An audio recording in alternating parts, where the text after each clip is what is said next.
It must have been a Pentecostal church because Jesus was long-winded and so therefore came prepared. He brought his love. You're looking around in 5,000 folks, hungry folks, if you will, and all of a sudden, the elder by the name of Nathaniel, Emmanuel advertising, if you will, is looking at your lunch kind of cross-eyed. Do you share your lunch with advertising, or you hold it for yourself? I'm so glad that the young boy realized that he had something within his hands that could make a difference to feed a multitude. And instead of holding on to his lunch and just feeding himself, he gave his lunch. Come on, give another 1,000 your lunch.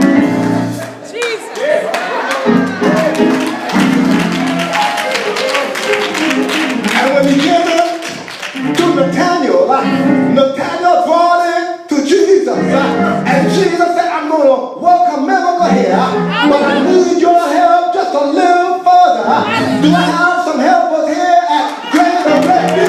Therefore, Church of God. He said, if you're going to help me, let the multitude sit down. In rows of 50, I believe. And when they sat down, Jesus took that meager lunch and he blessed it and he broke that bread and he gave it to his disciples. I don't know how it manifested itself, but as they served in faith, as they served the multitude, the more they served, the more the bread multiplied.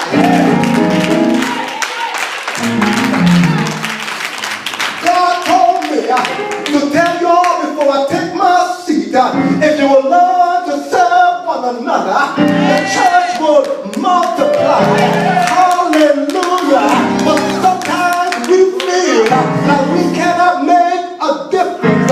But if God can use a little boy's lunch and feed 5,000 men, besides women and children, then God can use you to feed a multitude. But you got to be willing to commit your life to it.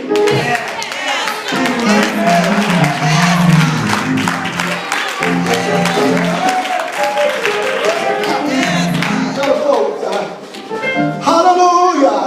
You got to quit playing church. You got to quit going through the motion. God knows whether or not you are committed.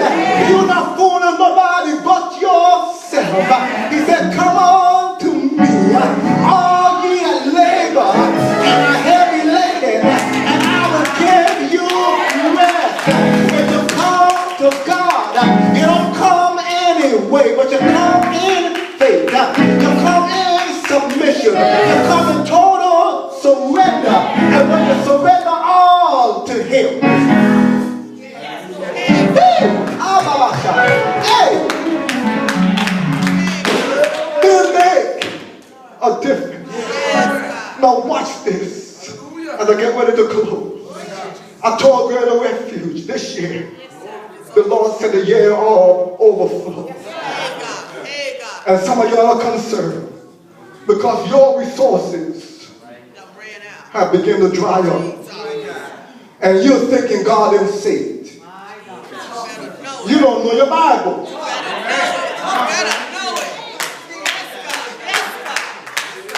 Your resources have to dry up.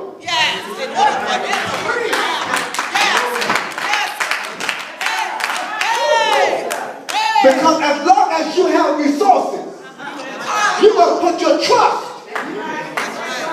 in you and your resources. But when they run out, or when you find yourself in a situation with 5,000, 10,000 folks to feed, and all you have is a little boy's lunch. What's it going to do? Hey, God. Then and only then, you learn to trust in Jesus. That's by the